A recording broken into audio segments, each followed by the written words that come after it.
October 16th, 2012, 3:15 a.m., Rotterdam, Netherlands. Three Romanian men force open a fire door at the Kunsthal Museum. 2 minutes and 48 seconds later, they're gone. With 7 masterpieces that were worth over 100 million euros stuffed into pillowcases.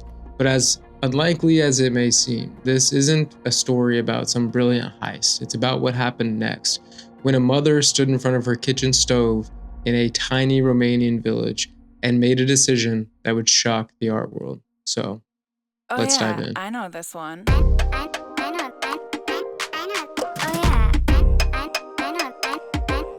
I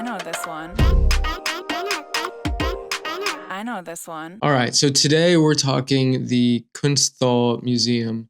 Before we get started, like the video and subscribe. It really does help other people find the video.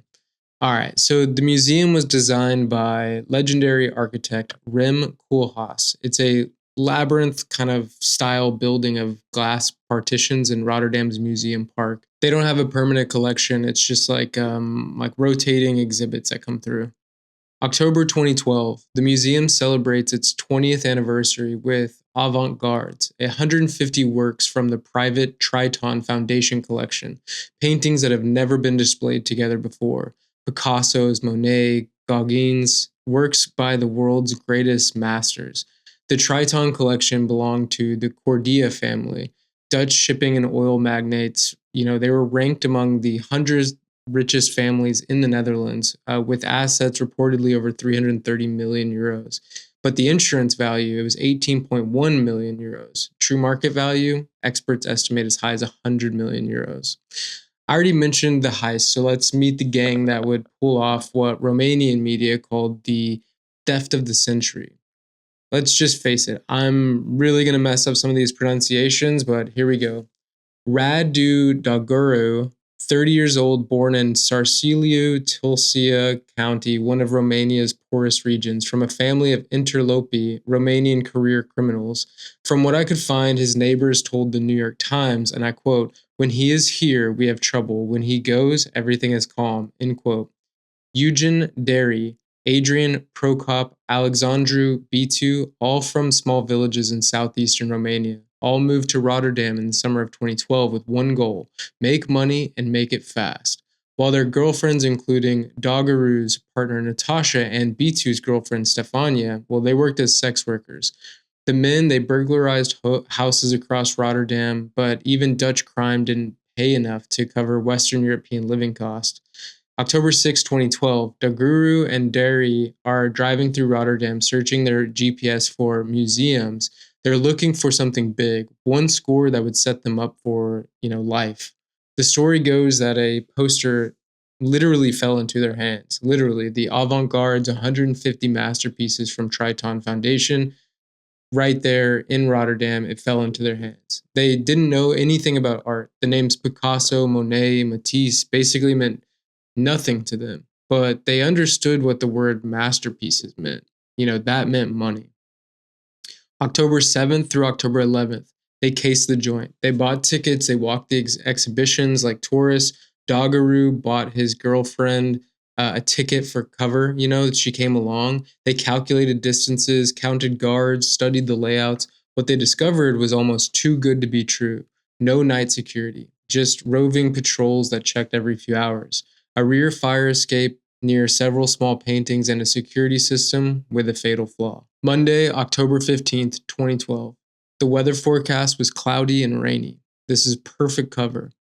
So the plan was that Dogaru and Prokop would enter the museum. Deri would wait in the getaway car, and B2's Peugeot 306 parked nearby. At 3:15 a.m., they approached the rear fire exit. The Kunsthal used an electronic locking system that engaged when the alarm triggered, but then automatically disengaged shortly after for, safety reasons.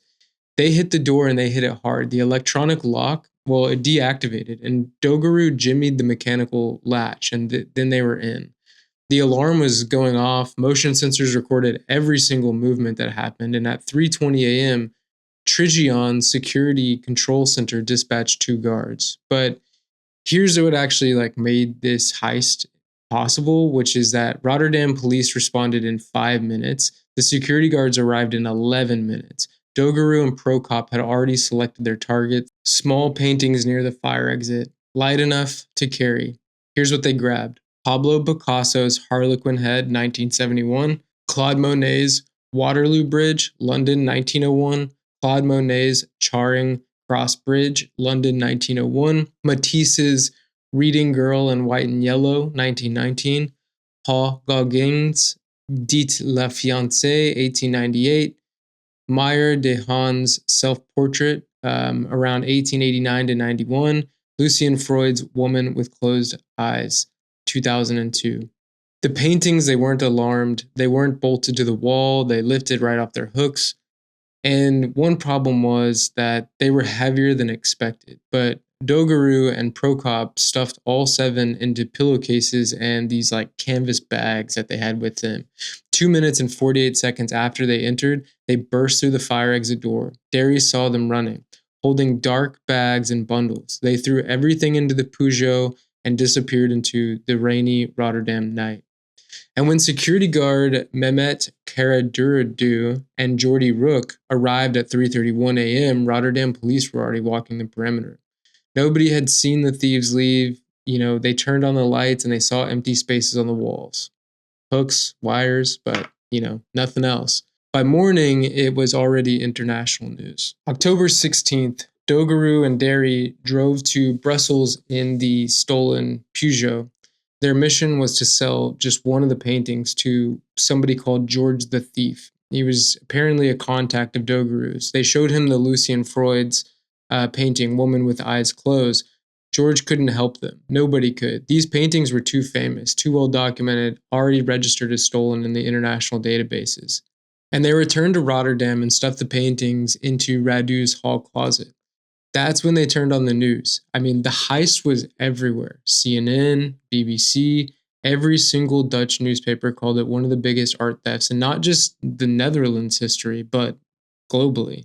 Second only to the Isabella Stewart Gardner Museum heist in Boston. Reality sets in fast. Art experts told Reuters they're going to learn very quickly that these cannot be sold. They may try to call and entice a ransom. Christopher Marinello, executive director of the Art Loss Register, was right. These thieves had no buyers lined up, no connections to the criminal black market where these paintings might fetch a fraction of their value. I mean, that's typically how it works. And by the end of October, panic sets in. They couldn't sell the paintings and they couldn't return them, and they couldn't even display them in their house. They were just too, famous. So Dogarou made a decision: take the paintings home to Romania, to his mother. In December 2012, the paintings were hidden in Olga Dogarou's house in Carceliu, a tiny village in the Tulcea County, eastern Romania. They were also buried in the local cemetery for safekeeping. January 2013, the Rotterdam police investigation was going nowhere. Then, Romanian authorities, DICOT, the Directorate for Investigating Organized Crime and Terrorism, stepped in. They sent photos of 2 young men to Dutch police. Basically, they were like, hey, have you seen these guys? The security footage confirmed it. Radu Dogarou and Eugen Derry had visited the Kunsthal multiple times before the heist, and DICOT bugged their phones, set up a sting operation. A fake buyer would lure them out with the paintings. January 19th, 2013, one day before the trap was set to close, someone tipped them off. The Romanian police overheard them talking about burning the paintings, so DICOT moved in immediately. January 19th, they arrested Radu Dogarou, Eugen Derry, Alexandru Bitu, and Adrian Prokop. But where were the paintings? Olga Dogarou was 58 years old, a mother who was trying to protect her son. And when the police came asking about 7 stolen masterpieces, she told them something that, frankly, shocked everybody in the art world. She said, and I quote, "I burned them in my stove to protect Radu, to destroy the evidence," end quote. Investigators from Romania's National History Museum examined her stove. Now, they did find paint fragments, canvas remains, copper nails that were tested and came back from the historical correct periods. Director Ernest Oberlander Tarnovanu told AFP, We found painting primer and the remains of canvas and paint. The analysis showed at least 3 to 4 paintings have been burned in that stove. July 22nd, 2013, Olga Dogarou took the stand and retracted everything. She said, "I made it up." She told the court, and I quote, "I didn't burn the paintings. I don't know where they are," end quote. So her story during this process, it changed multiple times. So at first she burned them, then she gave them to a Ukrainian man named Vladimir Vladimirenko, who arrived in a black car. Finally, at the end, she didn't know anything.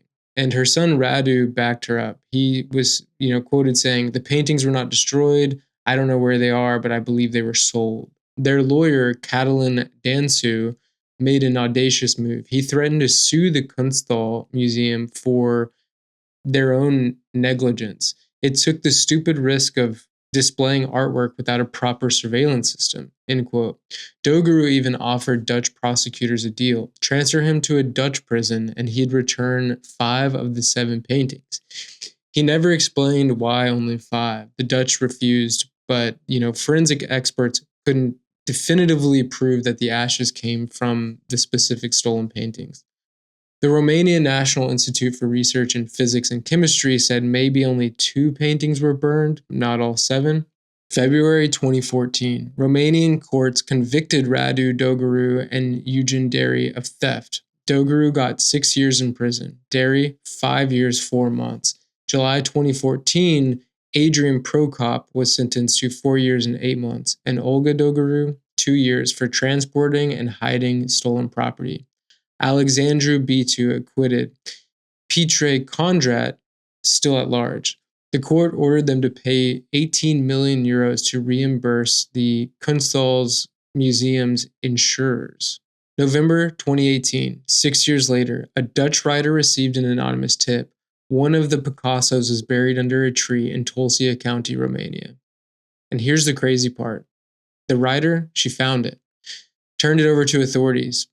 But so it turns out it was a hoax. A Belgian theater company called Berlin staged the entire thing as part of an art project about truth and forgery. The Picasso was a fake planted by forger Gert Jan Janssen. July 2021, art director Arthur Brand received information that the Monet might have ended up with a Greek art thief arrested for stealing from the National Gallery in Athens. A former lover of the thief claimed the Monet could be hidden in 3 locations: his mother's cupboard, his uncle's grave, or a secret double wall in his uncle's apartment. None of that was ever substantiated or found. Today, the fate of the Kunsthal masterpieces remain unknown. Were they buried? Were they burned in the stove? Hidden in Romania? Sold on the black market? Prosecutor Raluca Cristiana Botea told reporters there's no certainty that those 7 paintings were burned, but there is certainty that pictures were burned in that stove. I hope that if they were somehow destroyed, they weren't all destroyed. And for me personally, after researching this for a bit, I keep thinking about how fast this all happened, right? So the theft only took 2 minutes and 48 seconds. The mystery has lasted for, over a decade at this point. And somewhere in an attic, maybe a grave, a secret room, or scattered as ash in a Romanian village, 100 million euro worth of art either is waiting to be found or has been lost forever. And unfortunately to me, it seems like Olga probably did burn the paintings. And, she was a terrified mother trying to protect her son from, his own mistakes. And it's kind of beautifully tragic, but I don't know. Let me know what you think. Do you think Olga burned the paintings? Do you think they could be in Romania somewhere still? On maybe the Romanian black market? I don't know. Drop a comment. Let me know. Let me know what you have, what you think. We have new art history mysteries every Tuesday and Texas history mysteries every Thursday. And see you on the next one. Oh yeah, I know this one.